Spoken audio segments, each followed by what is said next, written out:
زما ډېرو قدرمنو عزتمنو پتمنو د اسلام په ښایسته دین را شریکو مسلمانانو ورونو، الله جل جلاله وعم نواله وعز اسمه په دغه مبارک آیات کې الله تبارک وتعالی د وحدانیت ذکر کوي او الله پاک پر هغه کسانو باندې رد کوي چې د الله تعالی سره شریک نشي.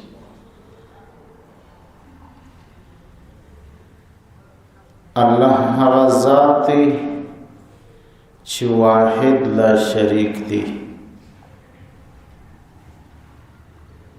او د الله تعالی سره په ذات او په صفاتو کې شریک نیول دا دومره سخت جرم او ګناه ده چې نامعاف کېدونکې ګناه ده.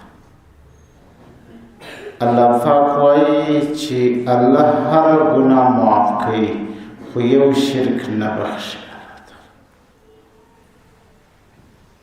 که یو کس توبه باسي او بصدق دل د زړه د اخلاصه توبه وباسي، الله پاک ته امید دی چې الله تبارک وتعالی ورته ګناه معاف کړي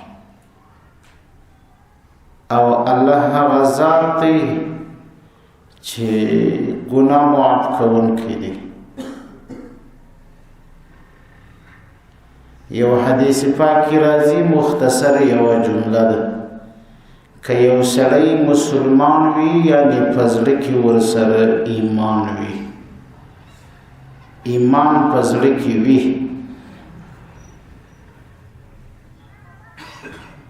دغه سړی که څه پر دې مځکه باندې ګناه وکړي د ده په ذهن کې خو دا درته معلومیږي چې د ډېر ګناهونه وکړي. خو که دا سړی توبه تائب شي و الله پاک ته په اخلاص په مینه باندې توبه وکاږي، که دغه سړي دونه ګناوې کړي وي چې دا د مځکې سر یې ټول د ګناه ډک کړي، ټول سر د مځکې دا د ګناه ډک.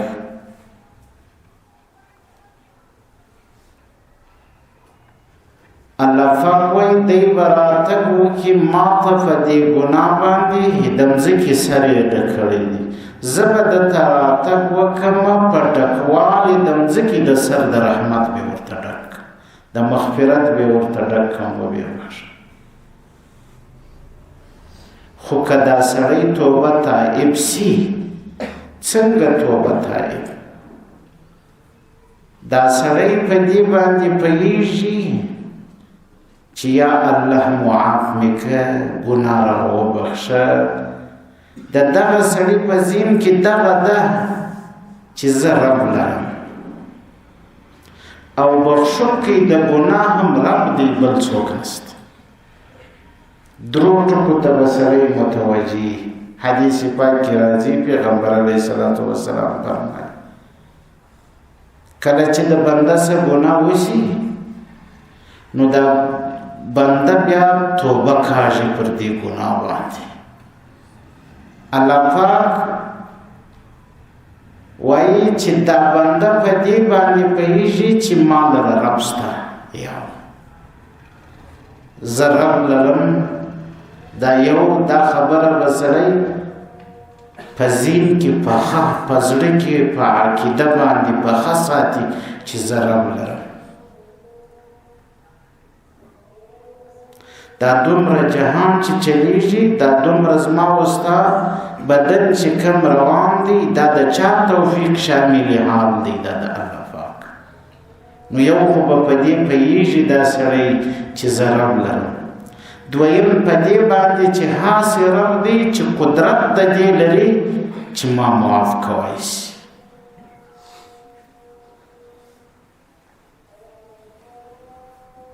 هاسې رب دی چې ګناه بخښي، قدرت د دې لري چې ګناه وبخښي.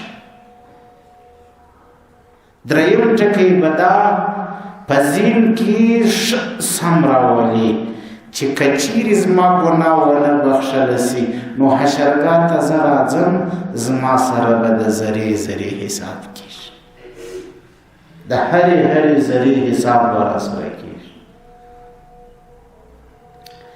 ستا خوښه د خیر عمل کوي که د شر؟ الله پاک په قرآن شریف کې فرمایي فمن یعمل مثقال ذرة خیرا یره ومن یعمل مثقال ذرة شرا یره.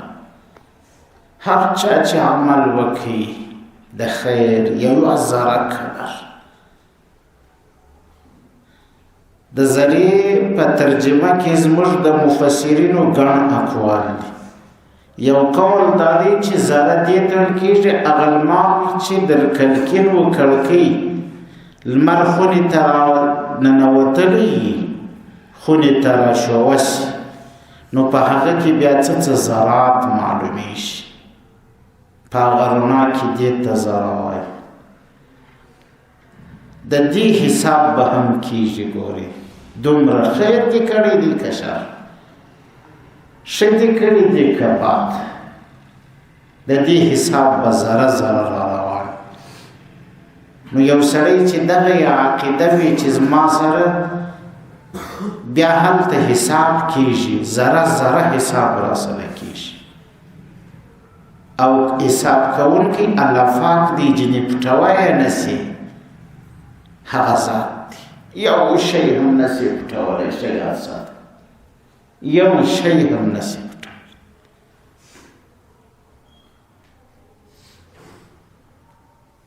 اوس دا چې سړی حساب دونه ذره په ذره دی بیا پټوی نسی.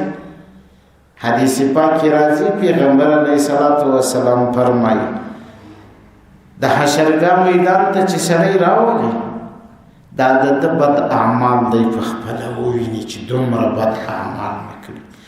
الله پاک جل جلاله ورسره خبرې وکړي ای زما بنده دغه خو چا به زیاتی نه در باندې کړی، وایي نه هېڅ چا را باندې زیادت نه دی کړی. دا دې کړي دي دا ګناوې که نه؟ هلته په خپله اقرار کوي هو دا ګناوې مې کړي دي.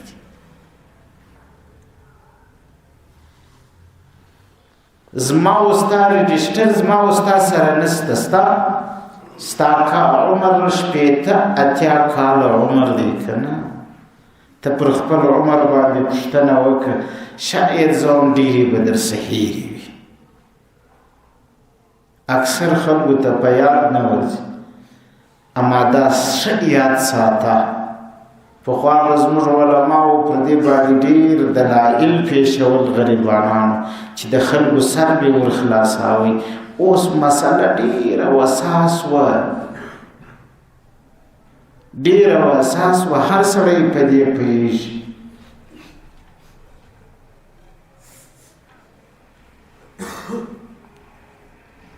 خلکو ته به په دې باندې څنګه چې زه د 100 کالو سړی یم، 100 کاله مې په دنیا کې تېر کړه، مثلا د دې 100 کالو رجسټر دا خو ډېر کارونه ما کړي. خلک یو کال تجارت وکړي، څو کتابه رجسټر ډک سي هلته یې المارۍ کې ایښي. نو ستا د 100 کالو رجسټر چې هره خبره دې ریکارډ کېږي، هر سترګه کتل دې ریکارډ دي، په لاس ښورول دې ریکارډ دي، پښه خوځول دې ریکارډ دي، دا ټول ریکارډ پروت دی. نو د سړي په ذهن کې چې دا ټول رجسټران دا چیرې دي، دا به چیرې پراته وي. سړي ته به په ذهن کې پخوا دا ورګرځېده که نه؟ اوس خو به مسله وساس و. زموږ ډېر زبردست عالم دی، هغه ته یو کافر راغی پوښتنه ځینې کوي، ورته وایي چې دا دونه دا ګرده ذره حساب کېږي، دا ټول لیکل کېږي، دا ټول بیا په رجسټرانو کې پراته دي، دا چیرې دی دونه غټ ځای، دا دونه خلک، بیا خو د یو سړي رجسټر نه دی. نه د یوه پیري رجسټر دی، نه د شلو دی، نه د زرو دی، په لکاو انسانانو پیغامان د ګردو دا لیکلی کېږي. اکابرو ته یې که زما د 50 کالو لیکل زه وکم نو دا خونه به زما د یوازې زما په رجسټرونو باندې ډکه شي، زما په کاپیو باندې، زما په کتابونو به یوازې دا خونه ډکه شي. دا مسلمانان ډېر پوهان خلک پکښې دي، ښه علما پکښې. دا دین چې در نن را رسېدلی دی، دا موت و جوت نه دی را رسېدلی، پر دې باندې ډېرې قربانۍ ورکړل شوې. که یو انپړ سړي صاحب پوښتنه کړې وای، هغه به نو شک سوی وای چې رښتیا دا هغه نو دا دونه رجسټران چېرې. عالم ورته وایي چې دا د 50 کالو زندګي ته لیکې، په کتابو کې لیکې، د کومه ځای لیکې؟ دا ستا سره 50 کاله ټول عمر چې ریکارډ پروت دی، دا چیرې دی؟ وایي صاحب دا زما په دماغو کې دی. وایي عجیب خبره ده، ستا په دماغو کې الله یې وړوکی غمی لګولی، 50 کاله ستا د عمر پکې ځای سو. نو د الله پاک سره ډېر غټ رجسټرونه دي. اوس خو خبره وساس وه، هغه دلایلو ته ما درته ضرورت شته نه، ځکه هر سړی په دې باندې پوه سو. زموږ استاسو په زمانه کې یو وړوکی شی دی، دومره ټلیفون، بیا په ټلیفون کې یو وړوکی شی دی، ماموري ورته وایي، په هغه کې څومره شیان ټایپېږي او ریکارډېږي. سړی اریان پاته سي چې دا څومره شیان لیکل. دا د انسان په دماغو کې چې هر څه دي هم دغه دي که نه، دا ټول پکې څوک دي ریکارډ دي که نه، هر څه پکې هغه ساتلی کېږي.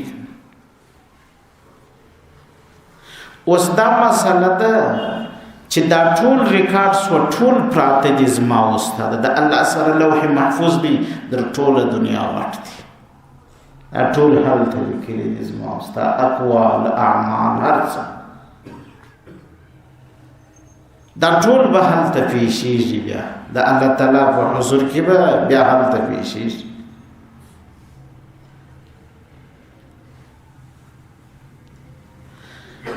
اوس دا مسله ده چې د حشرګاه میدان ته سړی راغلی، الله پاک ته به عذر وکړي، وایي الله ما خو اورېدلي هم دي، په دنیا کې به دا ملایانو ویل چې الله هغه ذات دی، ان الله لیس بظلام للعبید.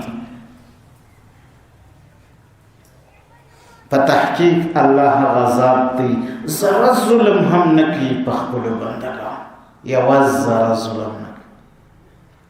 اوس غریب چې دا اورونه ولیده د جهنم، دی ځان خلاصول غواړي. الله پاک ورته وایي رښتیا دې ووایه، یوه ذره ظلم نه پر چا کوم، نه مې پر چا کړی دی، نه زما د شانه سره ظلم ښایي. هغه ذات دی الله تعالی. یوه ذره ظلم الله په چا نه کړی دی، نیکیي نه د الله د شانه سره ښایي ظلم. د الله تعالی ټولې فیصلې د عدالت دي. د الله تعالی در ذات عادل ذات گر سرستانه. د الله هر کتاب چې نازل شوی دی، هر کتاب ټول عدالت دی. بیا خاص کر قرآن کریم چې راغلی، ټول کتابونه منسوخ کړه، د عدل کتاب دی، ټولې فیصلې د عدالت دي. زموږ عقیده ایمان ده. د آدم علیه السلام څخه تر رسول الله پورې چې څومره پیغمبران راغلي دي، څومره ټول عادلان دي. یو د ظلم فیصله نه کړې ده نیکول.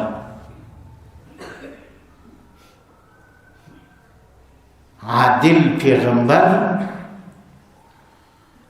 هر فیصله به د عدالت.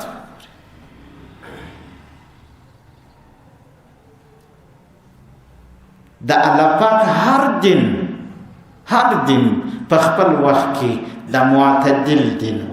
اسلام خو دومره عادل دین دی. الله پاک خپله وایي ان دین عند الله الاسلام. په تحقیق دین هم دین د اسلام دی. بس دومره عدالت یې ښکاره دی د قرآن کریم. د آیات نه د اسلام عدالت. اسلام کې افراط و تفریط نسته ذره پکې هم نسته. ټولې فیصلې معتدل دین دی، معند دین دی، معنا رو دین دی. نه تشدد پکې سته، نه سختي پکې سته په اسلام کې. ټولې فیصلې د اسلام دا هغه برحق فیصلې دي، هغه معتدلي معنا رو فیصلې دي. اسلام ډېر مهربان دین دی. ګوره اسلام کې ډېره نرمي ده. چیرې تشدد پکې نسته، سخت دریزي په اسلام کې نسته. بعضې خلک نعوذ بالله صد نعوذ بالله کچیرې و اسلام ته سخت دریځه دین ووایي، دا سړی د اسلام خارجېږي. ګوره اسلام عادل دین دی.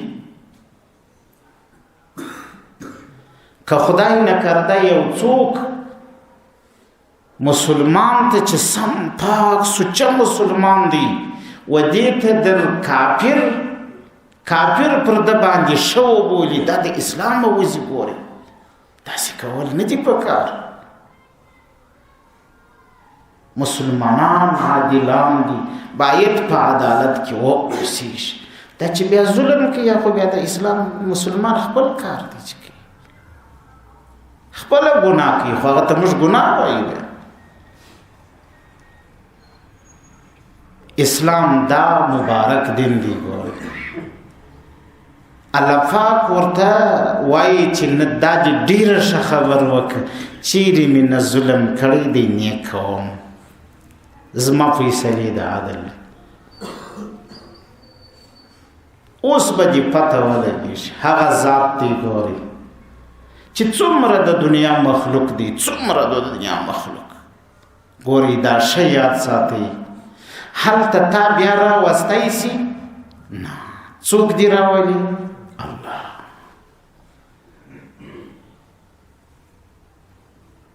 تاسو په خپل ګریوان کې سر ټیټ کړئ، ښه وګورئ په دې خپل ګریوان کې.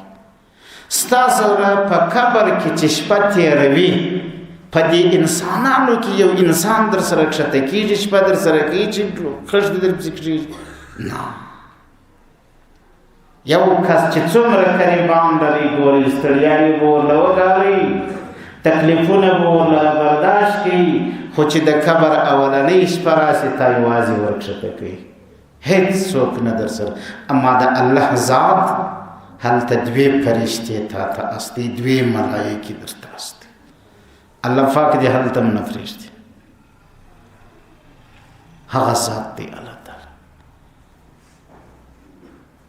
هغه ذات دی چې په تاریکه کې، هغه ذات دی چې په رڼا کې، هغه ذات دی چې په سختي کې، هغه ذات دی چې په خوشحالي کې، هغه ذات دی چې په خوابدي کې، هغه ذات دی چې په خندا کې زما وستا هر څه ویني.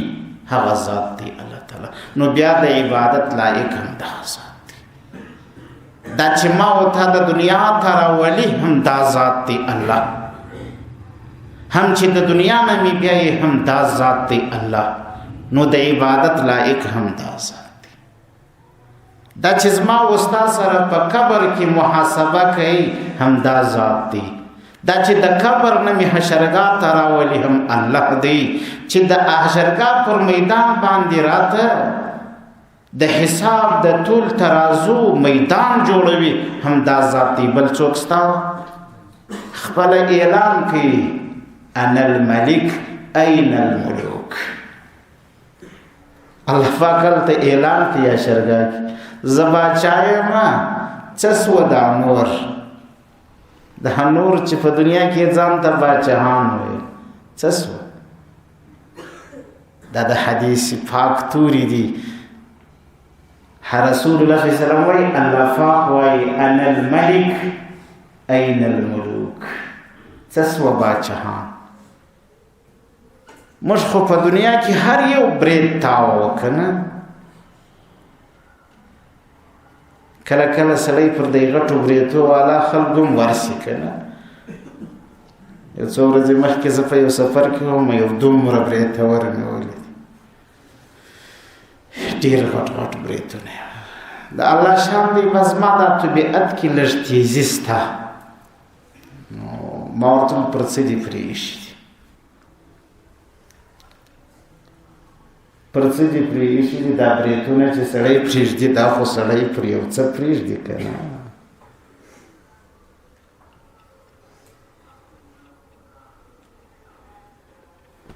دا سړی پر یو څه پرېږدي دا بریتونه که نه که دغه یې پرېږدي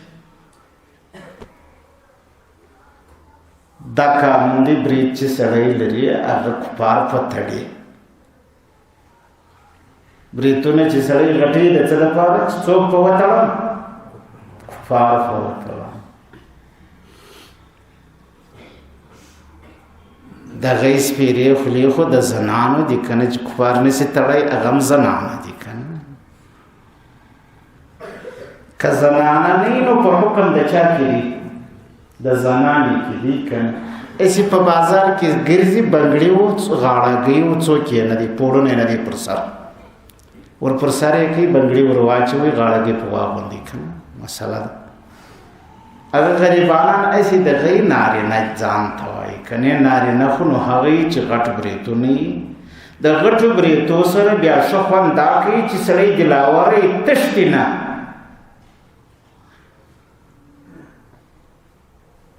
موږ د چې پښې دې پر ټکولې نه بیا ولا نه ویني څه سو تښته مه که نه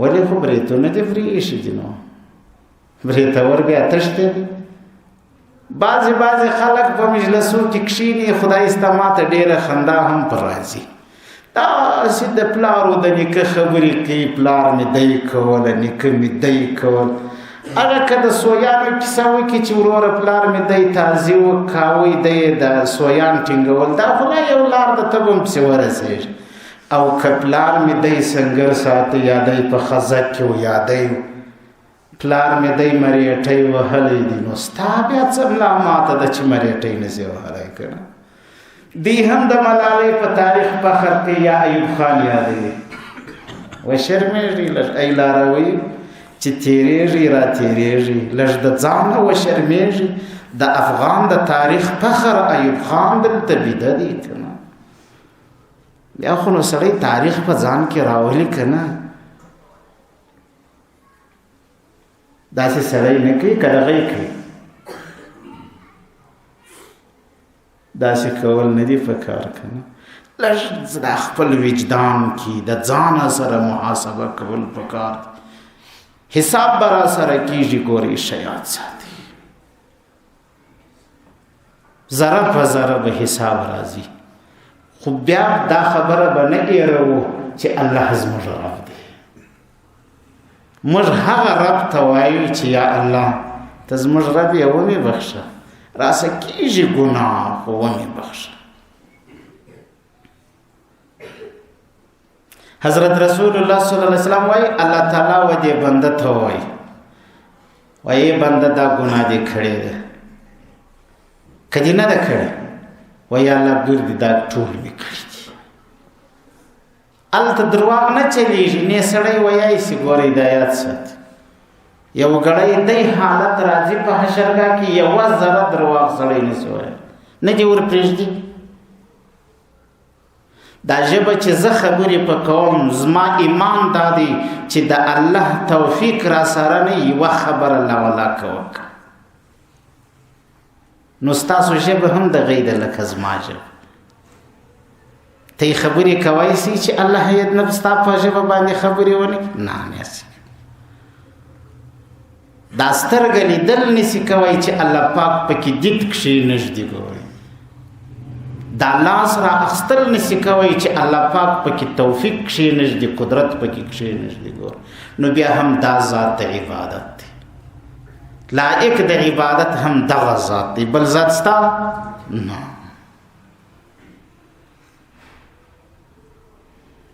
دا یو څوک به بیا هلته غږ هم نشي کولی ګورئ هیڅوک خبرې هم نشي کولی هیڅوک یې نشي کولی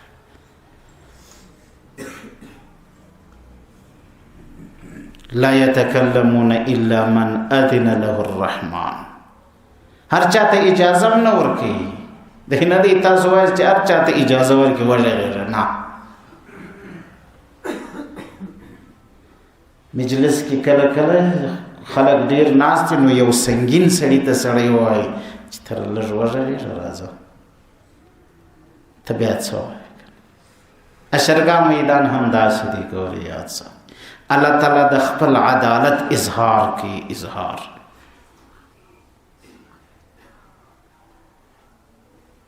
اللہ پاک اعلان وکي نن باچهی زما ده پخوا هم زما و خو الته تی په دنیا کې لږ لږ باچهان د ځان دپاره ټاکل هغه نن ختم شو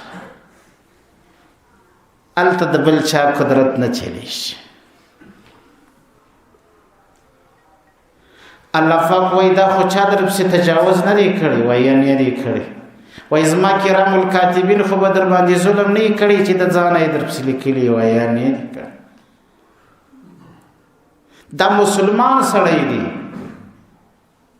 دی چې کله دې ته وګوري چې ارحم الراحمین باچا را سره خبرې وکړي په دې هم پوه سي چې اقرار یې هم راسه واخیستی چې دا مې کړي هم دي چارا باندې د ځانه نه دي لیکلي نه چارا باندې ظلم کړی دی نو بس خو خلاصه شو مسله نو دونه ډیر دي کړي دي دا دونه ډیر ګناه وي نو چیرې به ځې ځې به دوژخ ته دا خو په خپله فیصله ده پر ځان لیکې که نه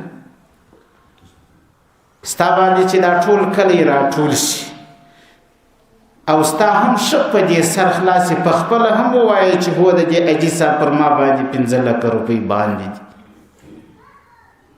بیا د هغه سره ختم ورسره یې تا ورسره ټافه کړی و دسخط کړی وایي دا دی ګوره ستا په پلاني وخت کې ما 15 لکه روپۍ درکړي کله یې هم ګرده وایي زموږ په مخ کې درکړي او ته مې انکار نه کوې نو بیا یې ورکوې که بیا نه ورکوې ته یې څه وایاست ورکوې بیا ورکوې بیا نو چې سړی په خپله په حشرګاه کې اعلان وکړي چې دا ټول مې کړي دي چا را باندې ظلم هم نه دی کړی نو بیا خو به فیصله دغه یي چې باره خو نو چاله ځه دوژخ له خو ګورئ مخکې مې ټکی راوړی و چې الله زموږ رب دی دغه سړی مؤمن مسلمان دی خو جنې سوي دي بیا یې توبه پر کښلې ده الله پاک وای په دې مې په دنیا کې څوک در خبر کړی دی وای نه دی په ما په دنیا کې څوک خبر څومره غټه مهرباني ده د الله الله تبارک وتعالی دې موږ تاسو وساتي په اوس زمانه کې په دې خلکو کې یو غټ بد مرض دی الله دې موږ نه وساتي که یو څوک پر ګناه وویني یا پر ناوړه عمل باندې پر بد قبیح عمل یې وویني بیا پیغور هم ورکوي د خلکو په مخ کې رسوا کوي هم دا ډېر بد شی دی ګورې پیغور ډېر بد شی دی د اسلام مبارک دین دا نه دی خوښ کړی دا خو څه کوي چې سړی یو چاته یو مسلمان ته پیغور ورکوي ګوره بچي ته پیغور مه ورکوئ بچی تم پیغور مور بیبی ته هم بعضی خلک خپلو بیبیانو ته ته چا څه کولی د مسکین لور یې ته ما ستا سره واده وکړي که دا پیغورونه مه ورکوه الله به تا هم د هغې خوار فړک کړي که نه د دې پلار چې مسکین کړی دی الله کړی دی د الله زور په تا هم رسیږي د سترګې په رب کې به دې د دې در پلار ډېر مسکین ولې پیغورونه ورکوي چاته زموږ د زمانه داسې خلک دي ګورې یاد ساتي د خدای بنده الله پاک ته متوجه شه دا الله پاک تا ته درکړي دي ولې بلې خوا ته متوجه کېږي د الله پاک شکر ویل پکار دی ګورې ته خلکو ته پیغورونه ورکوي چیرې هم چاته پیغور ارحم الراحمین باچا ورته وایي په دنیا کې مې پټ کړی وی څوک مې نه دی در خبر کړي زه جنت ته ولاړ سه اوس هم څوک نه در خبروم څومره مهربان ذات دی الله تعالی دا د هغه چا په حق کې دا حکم دی التائب من الذنب کمن لا ذنب له چې توبه یې د ګناه څخه وکړه و الله تعالی ته داسې دی لکه ګناه چې ګر سره کړی نه ګورې نو چې الله پاک په سړي خلک نه خبري باید څوک هم په کې خبر یو کس به بیا راولي کافر به منافق به هغه زوی مړی چې راولي الله پاک ورته دا دې کړي دي وایي هو کړي مې دي وایي کړي دي دی په دې وخت کې منکر سي وایي الله دا ګرده دا ملایکو راپسې تړلي دي یو ملا نه دي کړي وایي نو د پیغمبرانو ګواهي مني چې پیغمبر وایي نه نو د پیغمبر دا چې منلی خو په دنیا کې بیا منلی وایي استئ د ملایانو دا مني وایي نه منم استئ د کلیوالو دا مني وایي نه منم د چا دا مني وایي د خپله ځانه څه سیوا د هېچا دا نه منم نه د ملایکو دا نه د پیغمبرانو دا نه د ملایانو دا هیڅوک نه مني ایا رسول الله صلی الله علیه وسلم فرمایي الله پاک به خوله ورکولف کې الیوم نختم على افواههم قرآن شریف هم دا اعلان کړ الله تعالی وایي موږ به نن خوله بنده کو مهر به په ولګو بیا به یې لاسونه خبرې شروع کړي بیا به یې غوښې خبرې شروع کړي بیا به یې پښې خبرې شروع کړي رسول الله صلی الله علیه وسلم وایي بیا به یې ورون خبرې شروع کړي دا خو لا اسانه ده که نه خپل ځان خبرې شروع کړي رسول الله صلی الله علیه وسلم مبارک وایي مځکه به راوس دی به ښکاره کړي وایي دغه نه ځکه به هم شوی دي پر موږ ورکوي زما پر شا دې دا عمل کوي زما څخه به لوی موبایل پټ وګورئ که نه د مځکې سې پټ کتای سي د دې خپله لاسه سې پټ کتای سي دا خپل لاس به بیا په عشرګاه کې درته وایي یا الله په ما یې په بستره کې پټ موبایل کتي د دې خلکو کاتی دې خلکو موږ درته وایو چې دا حرام ناروا دی که تاسو دا چلونه کوئ حساب خو ذره په ذره را روان دی که نه د هغه ذات عبادت به کوو چې زموږ ستاسو رب دی شریک به ورسره نه نیسو هیڅ شریک نسته د الله پاک سره وبالوالدین احسانا د مور پلار سره ښه کول حضرت ابو هریره رضی الله تعالی عنہ فرمایي وایي پیغمبر علیه الصلاة والسلام وفرمایل درې دعاګانې د الله پاک نه ردی درې دعاګانې د درو خلکو دعا یار خو په دعا باندې سر خلاصول پکار دی دعا دچ زموږ ظاهري الله پاک دې دا زموږ دعاګانې کی ظاهري خو موږ تاسو لاسونه دی نیولې بعضې خلک ما لیدلي دي فاتحه کې چې ناست دي لاسونه دونه لرې دی نیولي سره څنګه هم دی ایله کړي دا دعا نه ده نه ترتیب د دعا دی ګوري ادعو ربکم تضرعا وخفیه الله موږ ته راښولی دي که نه دعا د الله نه وغواړئ ستاسو رب دی خو په دې دعا کې عاجزي وکړئ الله ته اوښکې توی کړئ ګوره زړه یې چیرې دی دعا غواړي په دعا کې قراروالی وکړئ په زوره نارې مه کې وهئ الله پاک اعلان کوي اوجب الدعوة الداعي اذا دعاني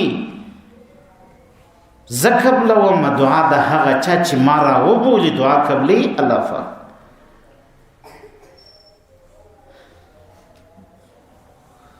حضرت رسول الله صلی الله علیه وسلم وایي د درو کسانو دعا مستجابه د قبول هیڅ شک هم پکې نسته پیغمبر علیه السلام الله پاک یې ردوي هم نه درې ټکي مې راوړه قبول د مستجاب شک په قبلېدو کې نست رسول الله صلی الله علیه وسلم وایي الله یې نه ردوي د الله و د دغې دعا په مابین کې پرده نست دعا رسول الله صلی الله علیه وسلم وایي مخ العباده، الدعاء مخ العباده، د عبادت مغز دعا.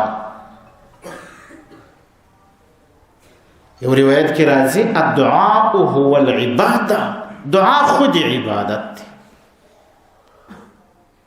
خود عبادت دی دعا. یو دعا چې الله پاک یې نه ردوي دا د مظلوم دعا ده.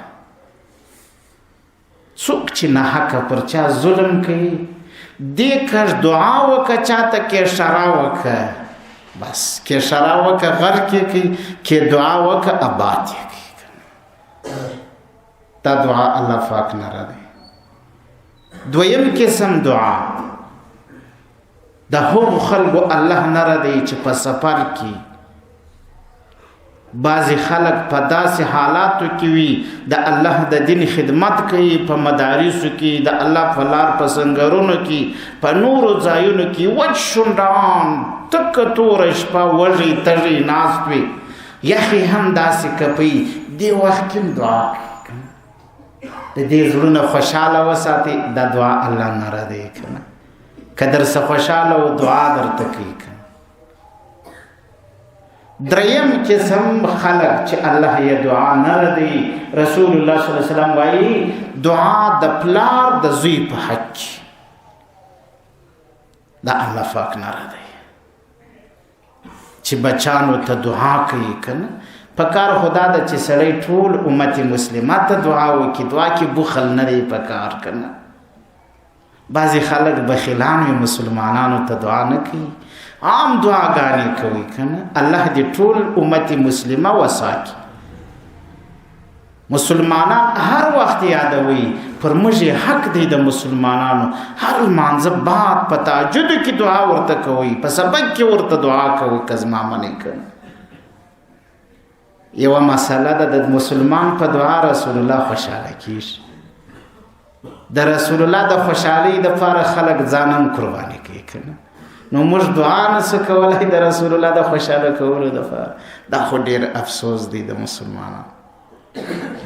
او دا بل اړخ هم سته، د مسلمان په ځورولو باندې رسول الله زهیرېږي. ګورې نو لږ خیال ساتل پکار دی. بعضې خلک عجب وي، پښتانه وایي بعضې خلک د پیل په غوږ کې دي دی روډ باندې تېرېږي، دومره موټرسایکل په تیز ځغلی د بل مسلمان ټولې جامې ورخراب. ای د خدای بنده دا ستا ورور مسلمان تا زهیر کوي. رسول الله فرمایي د مسلمان په ځورولو باندې د الله تعالی عرش سره وشوري. څونه غټه خبره. نو دا کې اشاره درته وکړه خو غرق به دې کړي، بس خلک دې ته نه متوجه کړي. بهر حال حضرت رسول الله صلی الله علیه و آله وسلم وایي دا دعاګانې نه ردېږي، قبلوي الله تعالی. دعا خپلو بچانو ته کوئ چې الله پاک زموږ ستاسو بچان صالح کړي. په دنیا او په آخرت کې مې دی الله په خپلو بچانو باندې په خپلو بیبیانو باندې سترګې نه کښته کړه. څونه خوش قسمتي ده چې د یو بچی د یو سړي بچی دا په دنیا کې هم په کامیاب وي، په آخرت کې دې هم سترګې په لوړې وي د حشرګاه په میدان کې کنه. دا غټه خوش قسمتي ده. ګوري بعضې خلکو ته دا نه معلومیږي، دا به هلته پته لګېږي چې حشرګاه ته سره راسو د خیر. حضرت ابو هریره رضی الله تعالی عنہ وایي نبی علیه الصلاة والسلام وفرمایه، اوږده واقعه ده، صحیح البخاري هم دا حدیث را نقل کړی دی، اوږد حدیث دی، او صحیح المسلم هم را نقل کړی دی. حضرت ابو هریره رضی الله عنه وایي نبی علیه الصلاة والسلام وفرمایل چې خبرې په ځانګو کې نه دي کړي مګر نه درو کسانو. بهر حال د ځانګو خبرې ډېرې خلکو کړي، ماشومانو کړي، خو پیغمبر علیه السلام چې په دې حدیث کې تخصیص کړی دی دا یې د بني اسرائیلو د ماشومانو تخصیص کړی دی. یا د رسول الله صلی الله علیه وسلم د خپل علم مطابق هغه وخت د رسول الله علم دغه و چې دغو درو کسانو درو کوچنیانو ماشومانو په ځانګو کې خبرې کړي. کشنۍ دي په زانګو کې دونه نوکۍ دي خبرې کوي. هغه کم درې ماشومان اول حضرت عیسی علیه السلام رسول الله صلی الله علیه وسلم یادوي. حضرت عیسی علیه السلام د مریم زوی دی رضی الله تعالی عنها. بغیر له پلاره پیدا سوی د یو پیغلې زنانې ماشوم وزو کې دی. نه واده کړی دی هېڅ شی نه. بعضې خلکو ته کله کله په ځین کې یاره که د رسول الله صلی الله علیه وسلم په زمانه کې زه وی نو څونه به مې خدمت کړی وی. الله پاک په خپلو کارو ښه پوهېږي. موږ ته یې په دې زمانه کې راوستو د هغه یې ښه کار دی د الله پاک. هلته مې بیا نسو کولی ګوره خدمت. شکر دی چې دا زموږ د زمانې خلک هغه وخت نه دي موجود. خدای نه کرده باره بیا ویلي وایي چې ته ورته وګوره بغیر له واده د پیغلې ښځې زوی وزو کې دی. دا څنګه مسله؟ خلکو نارې کې ول نه دي پلار زناکارو نه دي مور زناکارو. دا دې څنګه زوی وزو کې دی؟ دا څنګه؟ حضرت مریم څه ورته وایي؟ دا د پیغمبر مور ده. په ټول قرآن کریم کې د یوې زنانې نوم ذکر دی. د یوې زنانې 30 واره الله ذکر کړی دی په قرآن شریف. 30 واره هغه یوازې مریم ده بس. د بلې یوې زنانې نوم هم په قرآن شریف کې نه دی ذکر.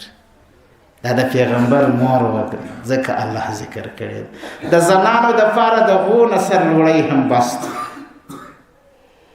د غومره سرلوړی چې د زنانې نوم د الله تعالی په کتاب کې ذکر سو حضرت مریم ذکر وکړ. پیغمبر مور ده.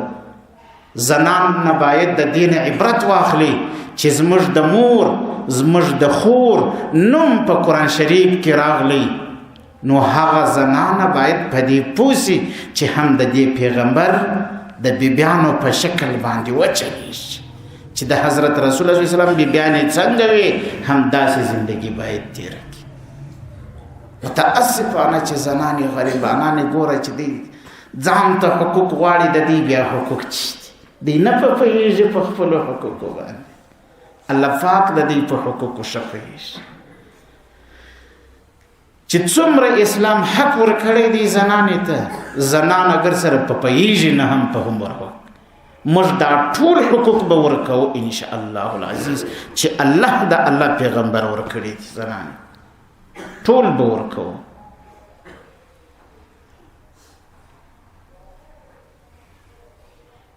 حضرت عیسی علیه السلام مور خلکو سره خبرې نه کوي. څه ورته وایي؟ وایي زما روژه ده. هغه وخت کې د خبرو سم روژه وه. زموږ په دې امت کې د رسول الله د خبرو روژه نشته. وایي زما خو روژه ده. کشنې ته یې اشاره وکړه. وایي د ده سره په زانګو کې حضرت عیسی علیه السلام راکښېنستی. بالښت یې در بغل ورته لاندې کړي. انی عبدالله آتانی الکتاب. دومره بې نظیر تقریر یې وکړي چې څومره مقررین دي یو یې هم نشي کولی. دا وړوکی ماشوم خلک هم اریان سو او زه د الله بنده یم. وایي الله ما ته کتاب انجیل را کړی دی. خبرې یې شروع په زانګو کې خبرې کوي. دا د حضرت عیسی علیه السلام خبرې دي. وسم ژوندی دی په د اسمانو کې ناست دی. راشوه کېږي د خیر. راشوه کېږي اول وار 3 کاره کوي. 3 چې دا اسې راشوه وسو د خیر اول وار منځ د مانځه وخت. مانځه ته هغه د وخت امیر ورته وایي ته د مخه څه وایي؟ نه ته به د مخه کېږي. به هر حال حضرت عیسی علیه السلام مخکې سي چې لمنځ یې وکړي سلام به یې ورسې خنزیر راولي. خنزیر پېژنې؟ دا درته علالۍ. دویم صلیب ماتې. دا سور صلیب تاسو نشان لیدلی دی؟ دا ماتې. دریم جزیه ختم کوي. بس دا اول ټاک دی د ده چې راشه واسو د خیر. اسمان کې ناست دی روغ رمی دی ځوان دی. در اوسه لا واده نه دی کړی. واده هم کوي د خیر. بیا بچان هم زوی کېږي د خیر. چې بیا وفات سي د رسول الله سره په روضه مطهره کې د پیغمبر علیه السلام شخیږي کنه. الته بیا شخیږي. حضرت عیسی علیه السلام هغه کس دی کنه په دویم قدم کې خو نو دا لوی کافر دجال مرداري تاسو خرجډال بولئ کنه دا څوک مرداري حضرت عیسی علیه السلام مرداري کنه حضرت عیسی علیه السلام د الله پاک هغه پیغمبر دی ګوري دجال بدای مرداري دا جهاد در هو اختبا کې دی کنه خلق چې وای اخلاص د خیر یا کسوله وس واخلاص بسی د خیر شیر اخلاصي جا خو پیغمبر علیه السلام وای عیسی علیه السلام را شو کی بیا څوک مرداري دجال مردار هو نو خو به خضر ډیر وخت استا اسی د غیب په پټو په یوشو سترګو خوبونه مې ویني ته چې واخلاص بس اخلاصي جنا حیات ساته باب اللد فلسطین کې دی دروازه د نبی علیہ السلام یې نوم هم یاد کړی دی پرغه وژ د عیسی علیہ السلام ساتونه غټ اټم بم دی چې د دسترګې څونه دید کی چې اسی پوکي حالت سر کافر مرداري چې دوی پوکي ستې بزین کې بنودای چې دا د دې ځاسه د الرجی د دې ځاسه په کابل کې هم کافر مرداري چې داسې کوم داسې اټم بم ته دروسه ولا کا یا لیدل دي یا مې اورېدلی و اورېدلی مې و داسې اټم بم دی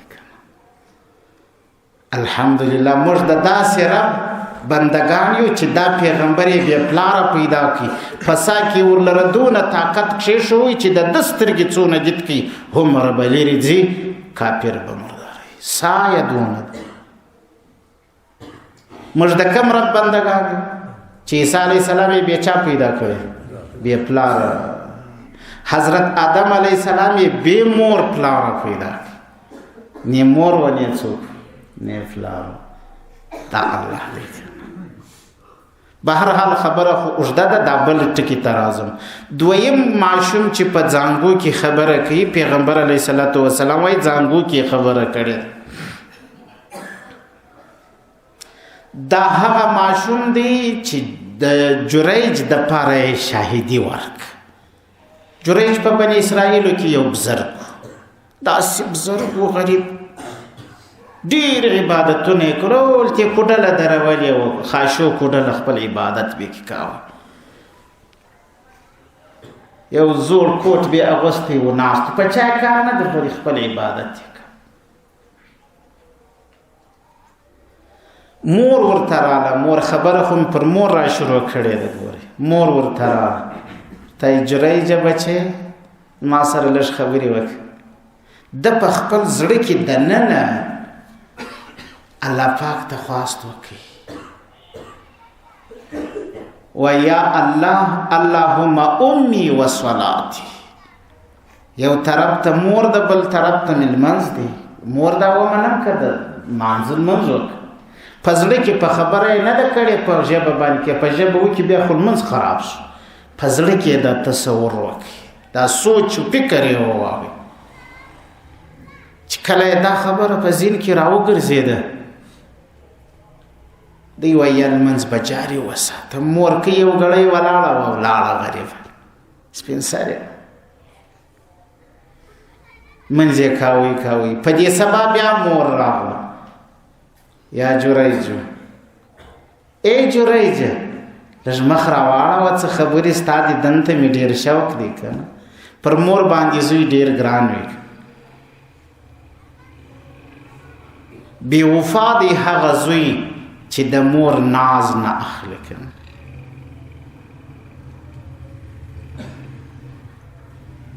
جوړایج چې بیا فکر وکړي و یا الله یو طرف ته مور د بل طرف ته لمنځ دی څه کول پکار دي بیا یې هم منځ باندې درېیمه ورځ بیا مور راغله بیا یې اواز وکړي جوړایجه غاریان سو چې اوس منځ وکړم که څنګه مسله د مور خبره واو بیا یې الله پاک ته خواست وکړي مور ګړۍ ولاړه و پر پښو وچه سوه ولاړه چې روانه سوه مور ورته ښرا وکړه په دې عبادت خانه کې کلونه عبادت کړی و شپې ورځې رونه کړي وې ټول عمر به روژه غټ عابد بني اسرائیلون په دې پیژندوي چې لوی بزرګ دی. څنګه دعا ورته شرع څنګه ورته کوي؟ اللهم لا تمته حتى ينظر الى وجوه المومسات. یا الله د ازما زوی در هغو موجنه تر هغو چې د زناکارو ښځو مخ وویني. بیا هم شربا ورته وکړه چې په زنا کې خو نه دی اخته کړ د زانیې ښځې مخ، یعنې په زنا یې یا الله متهم کړي، زنا مه پکوئ خو د زنا تور په پوري کې. دا شرایط مورم هوښیاره ده، که زنا وکړي خو کبیره ګناه ده. دی شرایط ورته وکړه چې یا الله د زناکارې ښځې مخ په وني، یعنې په زنا یې متهم کړي خو لیکن زنا مه پکوئ. بني اسرائیل سره ناست دي ډېر خلک، یا رب جریج ډېر بزرګ دی، یا بل وایي دی بزرګ. په بني اسرائیلو کې بې مثال حسینه جمیله نجلۍ وه، ښایسته، دا زناکاره وه. هغې چې دا خبر واورېده وایي تاسو صفت کوئ سبا ته یې ګورئ چې درګیروم یې کې نه درګیروم. ګورئ په موږ و تاسو هم په کوڅو کې ښځې پسې دي، بدنامایي مې یاد ساتئ، خپل اعمال سم کړئ، د الله په خاطر یې سم. د دنیا دغه اوس حمله دغه ده چې پر امت مسلمه دا حمله وکړي چې فاحشې ښځې ورته راپورته کړي، ځکه ټول زناکار یې اغله کړي. دا د کافرانو حمله ده. الله پاک دې مې په خپل حفظ و امان کې جنې وساتي. هر ناروا فاحشې چې د مسلمان ملک سته په کافر کې ملک یې نه پرېږدي، بندیز دی باندې. عجبه ده. څو ورځې بعد هغه فاحشې بیا مرض راولي، بیا ګرده تشت. چیرې تشت یې؟ مزغله راځي، مرضونه به در باندې راځي د خیر. داسې مرضونه وغواړه چې در اوسه دې ولا که نمونه اورېدی، کنې اوس پوښتنه پر وکړي پر هاخوا څو یې ورمړه که څو یې نیولي دي که نه، لګېږي به د ټک مرض به الله راولي، د ټک مرض. دا خلق به داسې مړه پراته یي، سړی د جنازې سړی به نه یي، د پټېدو سړی به نه یي که نه. چا چې د کفارو سره د دې تهذیب منلی دی، هغه الله وژلی خوار کړی دی که نه.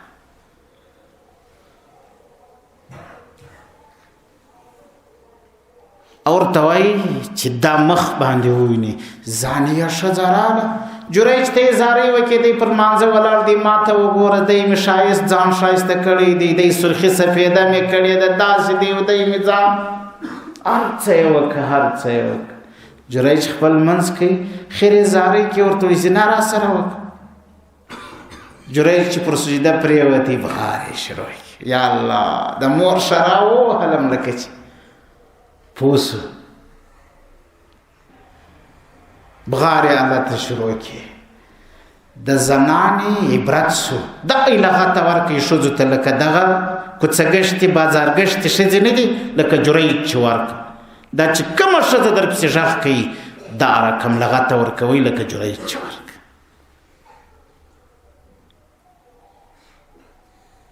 چې کله یې دا واورېده، ژړا یې شروع کړه، ښځه روانه سوه چې دا زوی مړی لکه چې نه خطا وځي. ها بیخي هغه پوخ مسلمان دی. زما مسلمانانو خو ډېر تکړه دي، الحمدلله. زموږ په زمانه کې پر مسلمانانو د امتحانونه ورله، یو لڅ لغړه ښځه، یو لڅ لغړ طالب یې په یوه پنجره کې سره واچول، په بله کې در سهاره پورې ورته کتلي لا دي.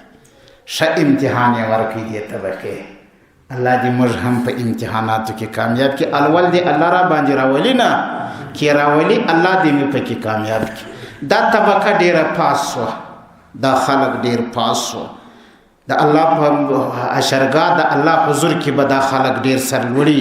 الله ته به وایي چې یا الله په یو پنجره کې ورسره کلف کم، ورته کتلي مې هم نه دي، ته ګوایه یا الله، ستا ذات په دې ګوایي.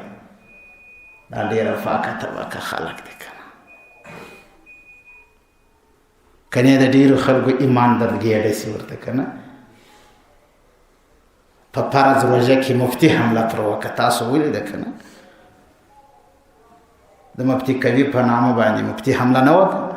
یې که الله پاک دې مې وساتي د شرمندګۍ او رسوایۍ نه کنه.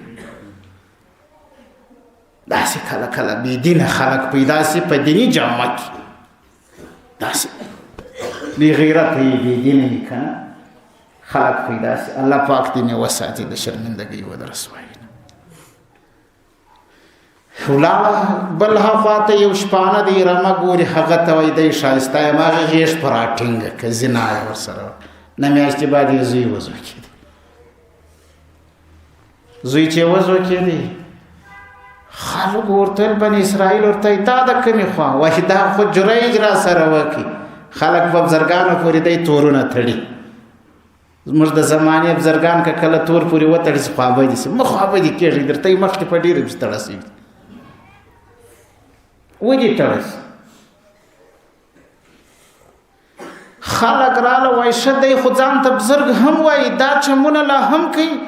بس را منډه یې که کوډل یې ور ونړول، اواره یې که د خاورو سره یې خاورې دی پر لمانځه ولاړ و را چپا کړي، ویې وایي په نس کې ور وغورځېږي. ښه دا چمونه کوي.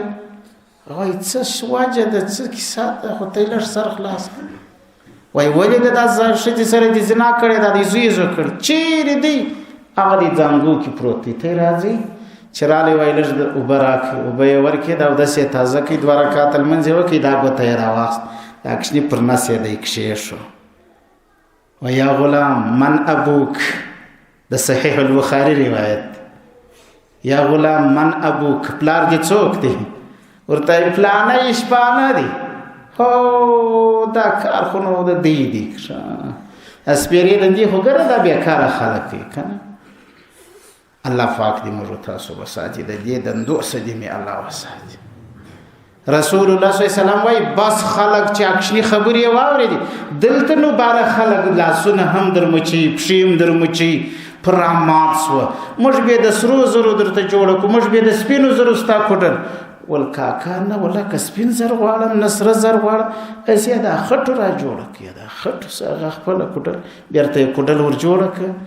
ځئ ولاړ سئ، نور به حساب الله ستاسو سره کوي که نه. په ښو خلکو کار مه لرئ. دریم پیغمبر علیه السلام وایي بني اسرائیلو کې یوه زنانه ناسته ده، بچي ته تی ورکوي. تی ورکوي، یو سړی باچا دی، داسې کالي جامې اغوستي، په دی شوشا کې را روان دی، داسې زیب و زینت کې راغلی، پر آس پور دی تېرېږي، ښځې ته یې ښه خوند ورکوي. وایي الله زما زوی هم دی جوړ کړی، دا شان و شوکت ورکړي. ماشوم خوله ایلکه، ته یې ایلکې. وایي الله ما دی مه جوړی لکه دا سړی.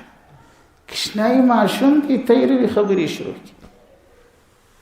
یا الله ما داسې مه جوړی. یو ګړی بعد بني اسرائیل یوه ښځه په مخه راخستې ده، په ډبرو ولي، هی زانیې، هی غلې، زنا دې کړې ده، غلا دې کړې ده. په چغو چغو دا غریبه روانه ده، ځغلې دې په ډبرو ولي.